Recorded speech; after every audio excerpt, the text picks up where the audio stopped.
Hello everyone, I'm Shorty from Iron Resurrection, and if you ain't watching Rides Done Right, you ain't watching shit.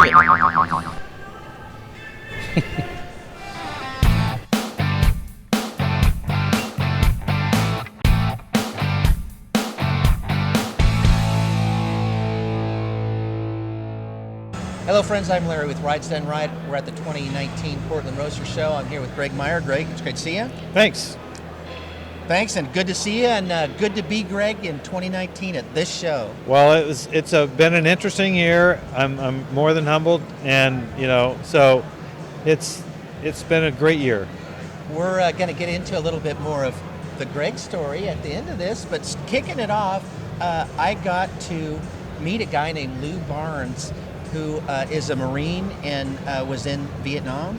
Went out and got a 2019 Corvette and sent it off to Hennessey to make some big power, and then had Mike Lavalier to do some really cool tribute stuff. And here's a little bit of that interview. Well, the first thought was I would like to have a car that had the same horsepower as the helicopters that we had in Vietnam, which was 1,825. My grandson actually said, hey, Granddad, you ought to go to this place called Hennessey down in Texas. And I'm not into this sort of thing, so I said, okay, that's cool. So I got a hold of him down there and talked to a fellow by the name of Alan, and I said, can you boost the horsepower in this Corvette from 650 to 1,825? And there was quite a pause, and he goes, why 1,825? And then I told him, well, the purpose, I would like the Corvette to have the same horsepower as our helicopter. And he said, well, I'm sure we could do it for a price point. I said, okay. But I said, what do you have as a stock package? And they said 1,000 horsepower, and so I went with it. Yes, a quick story. I was pulling into a Starbucks, parked it, looked up at the door, and here's 3 Washington County sheriffs coming out. And they got up and they were looking at the car, and the youngest one says, how fast have you had this up to? And I said, 55. And their supervisor actually said, no, it's okay, how fast? And I said, 153. And where at? I said, Sunset Highway. You figured while you're doing it, you might as well just spill the beans, I haven't been in jail in a while. Might as well go there. The show this year had great diversity in the celebrities that were signed up. It was an interesting time we had with the airlines, because one of the big stories is the shutting down right the day of our people flying in. The 737s or whatever they were got shut down nationwide, and our Iron Resurrection folks got caught up in this, and they were at the airport waiting 5 hours to try and get out here, and it just didn't work.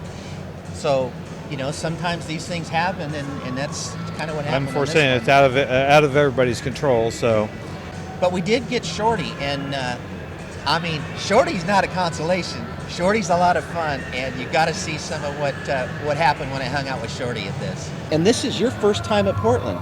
It sure is. First time at the Portland Roadster Show, and I can tell you that I'm having a blast. I mean, it's hardly ever get out here to the West Coast, and for our first time, it's amazing. I mean, I love it. I'm like a kid in a candy store, really. So I acquired this truck, started working on it. It took me a little while. I had a day job, and could only work on it in the evenings. And once I got done with it and had the paint and everything, I wanted a mural on the hood.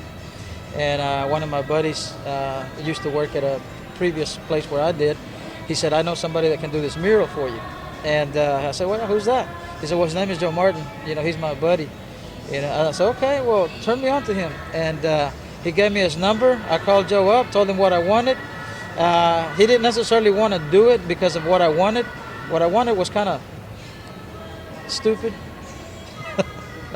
so to per se. A favorite car that we've done on the show? Oh man, yeah. Which one was it? The 59, the cat eyes. I mean, I think you saw that coming, right? I think I might have seen it coming, because you said it on the show. You said, I love this car. Oh, and this was the one where you got to go out on the test. I mean, Joe's always going out on the first ride with it and stuff, and you got to go out with the customer who bought this. I think he felt good because, Pete, the one that brought us the car, he's real good friends with me. He and I are, I wouldn't say peas and carrots, but, pretty close. Yeah. So we're close friends, and I think that he felt like it would be just better if I did it with him. So he then goes off into the sunset with the car, and you watch the car that you built that you're just like in love with now. And the one thing that was said on the show was, "Hey, if I ever sell it, I'll let you know first." Well, he just lives down the street from me, so I knew the car wasn't going far, and if it did, I knew where it was going. Did you make a deal? Yeah. You made a deal. Oh, yeah. That baby's yours now? Oh yeah. One of the featured cars in the show was the American Graffiti car. Yeah, the 58. And that car didn't just come with the car, it came with celebrities with Celebrities, the car. yeah. They actually do that quite a bit. Kandi and Bo travel around quite a bit with that car, yeah. Gave us a great opportunity, so I sat down with Bo, and let's see how that went. Who was the funniest person that you ever acted with? When you were hanging around with them and you said, "This person always made me laugh." Oh, God, there were a few of them. One of them was Jack Elam. He always made me laugh. The other one was Jack Warden. Always. I didn't break up easily, but Jack Warden could just with a... and Jack Elam would die going this way. He knew it. And Burt Reynolds and I laughed a lot. Yeah, we could crack each other up.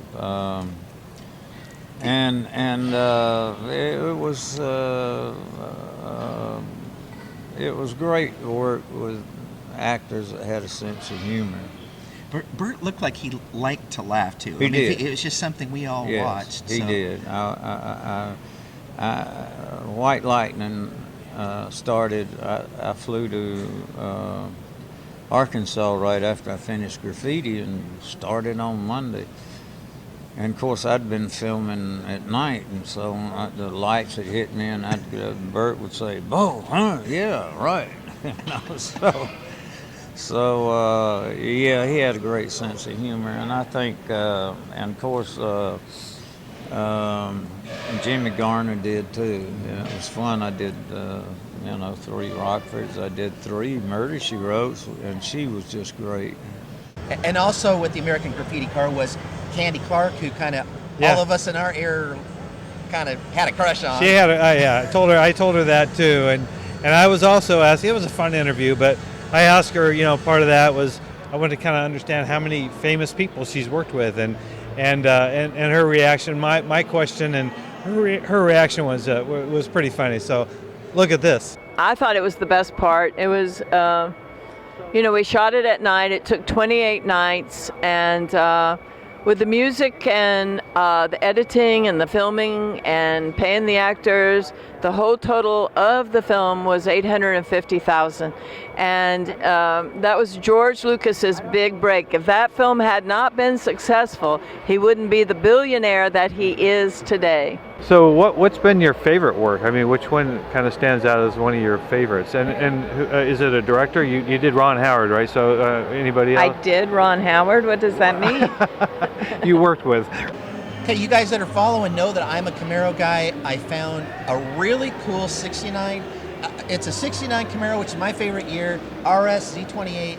One of the things that I was drawn to about this car was how he carried through the stripes in the hood, and it was pretty neat.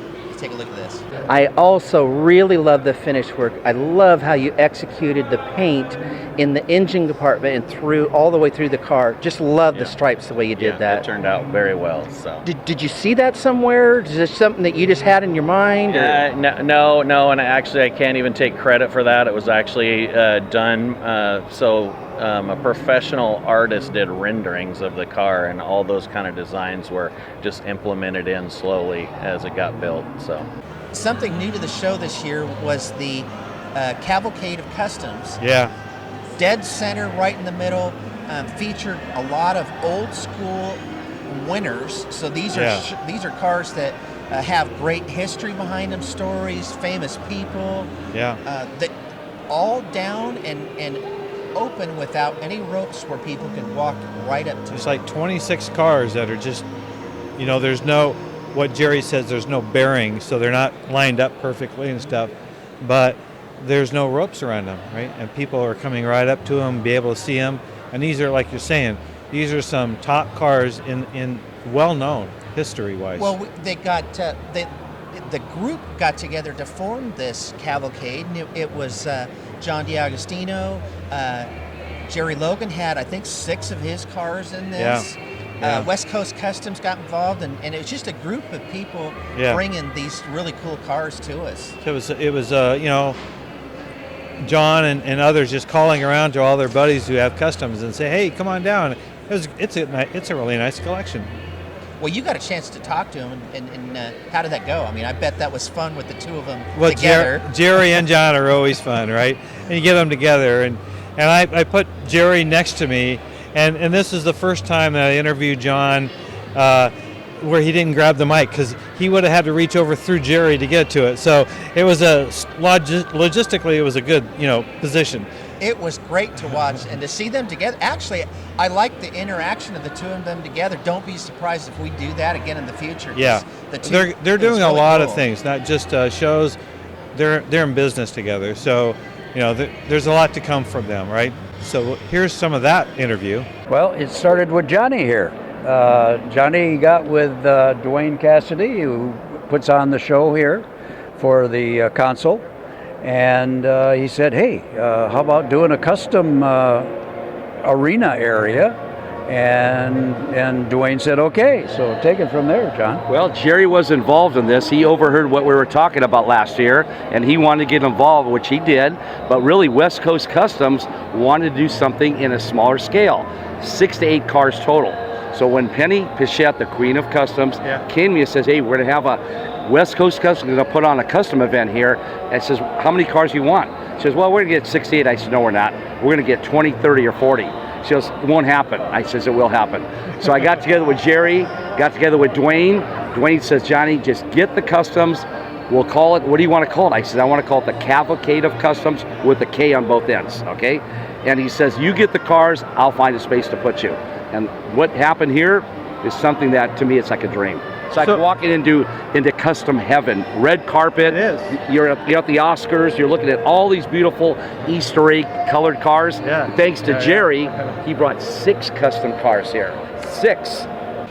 One of the constants to the show has been Gary Fisher, who's really a main player in the rat rod community, and he gathers together his folks to make group right in the front main lobby, main hall. And they were here again this year showing their cars. It's always great to see those guys. And they didn't have ropes around their stuff either. No ropes there either. I mean, another of the non-ropers. Actually, they were the first ones to never have ropes around them.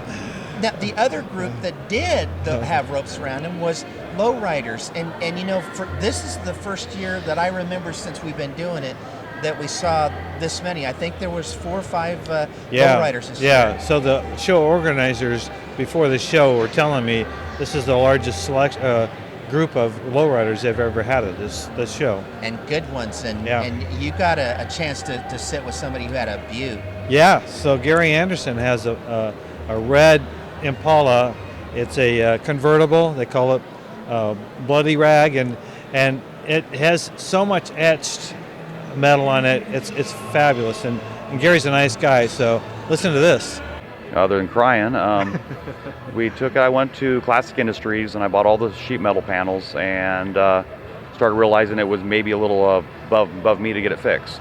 So I took it over to a friend who got everything mocked up and got all the metal work done, but it wasn't up to what I wanted after I got it back. So I went through and recut it and redid all of it and made everything fit perfect. And got it together. I have 2 other ones at my shop.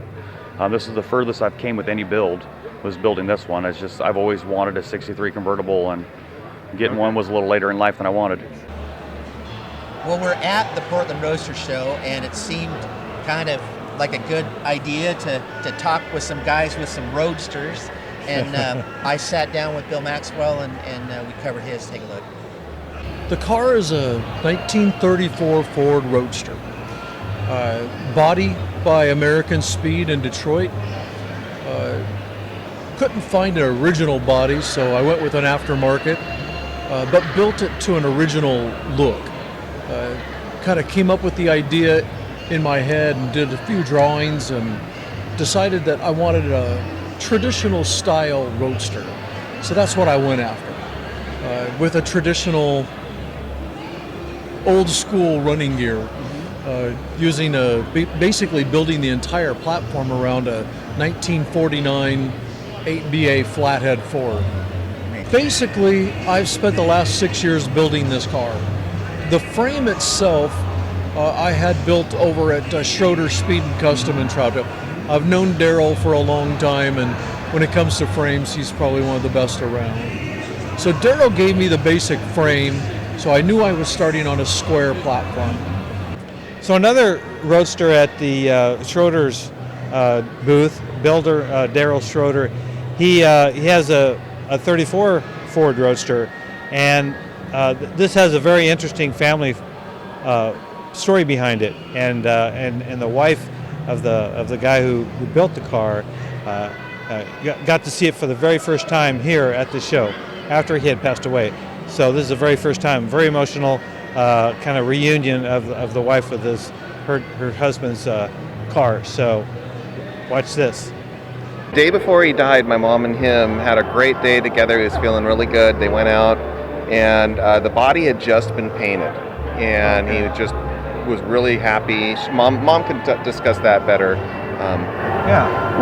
We were out at Dick Pruitt's shop, completely nuts, so he was able to see the car in paint. He knew what color he wanted, and he didn't always have everybody on the same page as him for the color, but he was adamant about that color, and the finished product, it shows that he was right. So he saw it painted, but it was just the body and the pieces. Just parts. Yeah, yes, parts. just parts. Okay. So. Right. One of the stories that we had was with the Riddler winning builder Steve Frisbie, who had built a Corvette for someone this year, and he had a really cool way of revealing it, and you got to hear the story. That's a good story. I was instructed that it had to be done on her birthday, which was in February. And so we had a show down in Grand National Roadster Show in Pomona to do. And I told the guys, I said, we need to get this car together to where it can be showable. And I'm going to talk to her husband and see if we can talk them into going to the show with her not knowing the car is there. So that's probably a story that can be better told by her than me, but I did make a woman cry, and I did run her mascara. Steve invited us to come to Pomona because he said it was taking too long for my car to get finished. So my husband and I flew down, and we found what building Steve was in, and we came in through the opposite door, and we turned the corner, and as we did, my husband spotted the car, and he says, "Rhonda, look over there." And I looked up, and there was this mint green car, and I says, "Oh my God, somebody's got the exact same color car as mine." And I just stormed down there, just ticked off, because I thought I had a very special color. And I get up there, and I'm looking at the car, and I didn't even see it was a Corvette. All I was doing was focusing on the color, and I looked down at the little board there, and it said, "Owner, Rhonda Ralph." And I went, "Oh my God, this is my car." And I just started crying. You made her cry, Steve. Yeah, I did. It's not the first time I've made a client cry, but usually it's over the bills, not over the completion. We've been doing this a few years now, and we like to throw our predictions out there, and we'll always put a few cars up on the platter and say, well, it could be this one, it could be that one, it could be this one. There are a lot of great cars here. Yes, as always. But there was one car stand out that blew us away, and it just looks like this is it. What are the things that makes Tim Kerrigan's car that car that we say it's it? It's over the top. I mean, it's my car done, several notches better and I won it, 4 years ago. That car competed at the America's Most Beautiful Roadster Show, at the Grand National Roadster Show for America's Most Beautiful Roadster, and ISCA. It's not just an ISCA judged event. ISCA had that car with the most points over any other car, and but it's not just an ISCA judged event, so it didn't win the Amber. Whereas here, it it is an ISCA judged event. So I really feel strongly that, and it's just an absolutely knockout car. There's no question. It's that nice. But that's an odd thing to think, that a car can go to an event, be the top in points, and even if you throw points out to the side, like we just said, the car is a knockout. How it goes and doesn't win. Now, I don't want to downplay a car that won. I think you were you there for that? No, and you're right. I don't think anybody who hasn't been up close and actually looked at each of the cars inside and out can second guess what they're doing. Yeah, we can't, because there's a reason that other car got picked. Right. So, no knocking of George Poteet's 36 Ford. It's just that. So it's all judged. It's a beauty contest, which is subjective, and so it's not just ISCA points, right? Well, you obviously sat down with Tim and the builder, and got a chance to talk to him. Leonard Lopez of Dominator is the builder, and talked to both of them. It was a fun interview, so check this out. It's an amazing car, an incredible build. So what brought you to this point with this car? How did you? Well, originally I've had this car for about 19 years, and I purchased the car in '99, and we did a soft build on it back then in the early 2000s, and then the car sat for 10 years.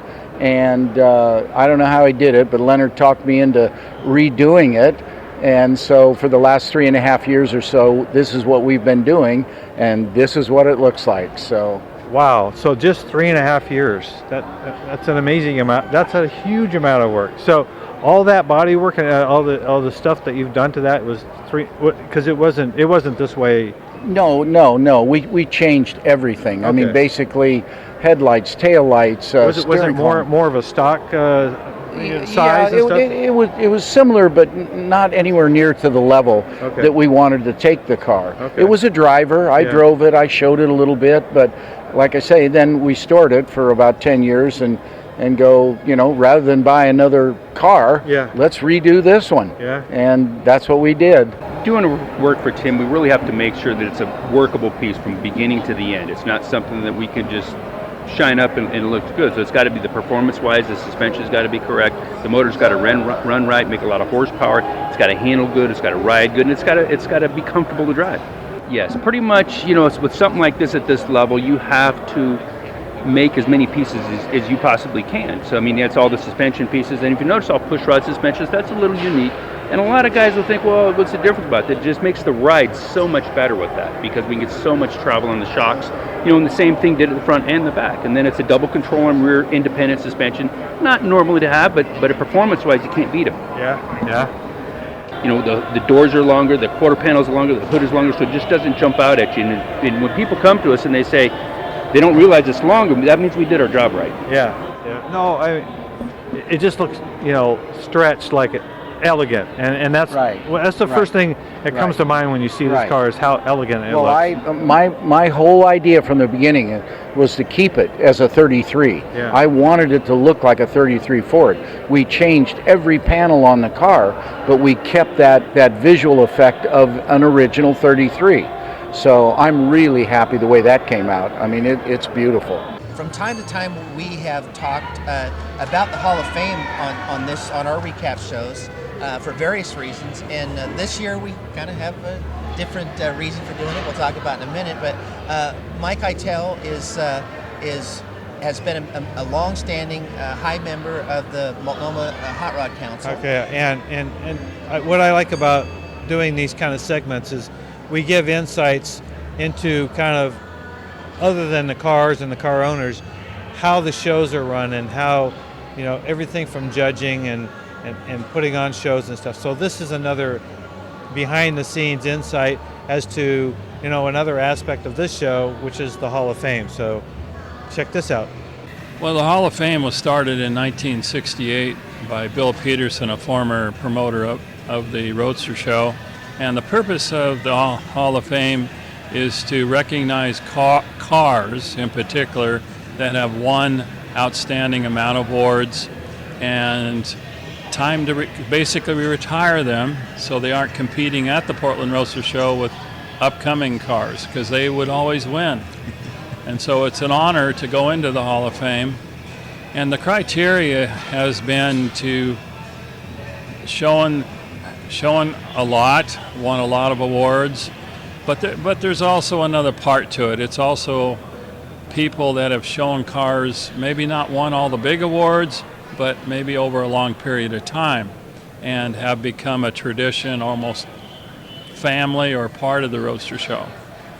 And to get into the Hall of Fame, anybody can nominate a car, and you can submit an application to Dwayne Cassidy who is the chairman of the Portland Roadster Show, and he will take that to a Hall of Fame meeting. And basically what they look for is all the current Hall of Fame members vote on that proposed car to go into the Hall of Fame. It's no coincidence that we've been talking about the Hall of Fame this show. And what's the elephant in the room, Larry? The elephant in the room would be that Greg Meyer, who has won the Portland Roadster Show and has won many Best in Shows with Admeyer, has been nominated this year, and let's just say it went well. It went well. Yes. No, it's been an honor. Again, looking back at the car building process and what we were trying to do, was just trying to build a nice car. And as we went along and we're starting to realize really just how nice this car is, I had to change my whole thought of this is not a show car to not only is this a show car, but now we're going to compete, and then we're competing, and all of a sudden we're winning, and so it's just a whirlwind of things that I had no control of, no idea were going to happen, and here we are today again, a Hall of Fame. Again, that's just a part of this journey that's incredible. It's been a fun few years watching you with this car, because each year it's gone back out and done other shows and then done well, and it's like, man, it's still showing, and what I noticed is each year when the good weather would come, you would drive that car more and more each year. You've driven this car now. Try to get it out. Yeah, well, that was the whole idea, and I don't like to drive it on the like interstate freeways and stuff like that. I just I don't trust that environment with it, but we'll drive it on the back roads and highways and stuff, and I can control the distance between me and then a car ahead of me, so we're not getting rock chips and things like that. So it's kind of controlled driving, but we do drive it, and it does get rock chips here and there. We've had to correct some of those, but Ben the painter, great guy. He does magic, so it looks good. It all leads up to a point like this, and we can't de-emphasize how big of a deal this is. Greg lives in this area. He's right here by the Portland Roadster Show, lives in this area, and has been going to this like us for years. And to get to a point like this, it's just, it's like a dream. You couldn't have thought when you put this thing together that this is where it would end. I still can't think of. I'm not even sure how to put it in words. It's crazy. Well, it's been fun to witness. So it was a cool cap to really a great weekend. We this year going into the show, we knew that things were going to transition and they were going to try some different things at the show, and they did, and it really panned out well. The crowds were really big this show. Yeah. I would say that I know they got to be happy with it. Yeah. Because the numbers are here. The show has they tried some things I think that worked and that we're going to see again. Yeah. So the openness of all the cars being displayed, I think all the participants or the people coming in here to see the cars are really enjoying that. They right up to especially my car, you can look right into the car and see those gauges, which is a huge draw. Unfortunately, it's a huge draw, and you get people right up to the car. So it's like the heart going da da da da da da. You know. Good for the fans. We enjoyed it. We got to get right in there. But man, if you're an owner, they're sweating. Yeah, kind of wondering. The old reminder to everybody is that when you go, it shouldn't be. You shouldn't have to tell people this, but look all you want. Get in there and look, but don't touch in any way. If you have metal hanging off, be sure to hang on to it. Any part of it touching is a bad thing, so just don't touch when you come to these shows. As usual, it was great doing it with you, Greg. We had a great time. This has been a real fun one. It was real personal, seeing your car out front. Likely not to see that kind of a package again. Doesn't mean we'll never see it again, but it's probably going to be a while before we would see that grouping in the front row like that. Oh, and that grouping? Yeah, no, it's a nice grouping. I mean, A&M really did a lot of nice cars, and they have a nice selection there to display. So it's good to be in that company. Well, we sure thank you guys for hanging out with us. We had a great time. We're glad that you're checking us out, and hope that you come back and keep watching. We'll see you guys next time. At the Portland Roadster Show. It's fun to meet me. It's fun to meet me, and it's fun to meet me again. So maybe we want to try it again. We're early enough in. Let's do it. Originally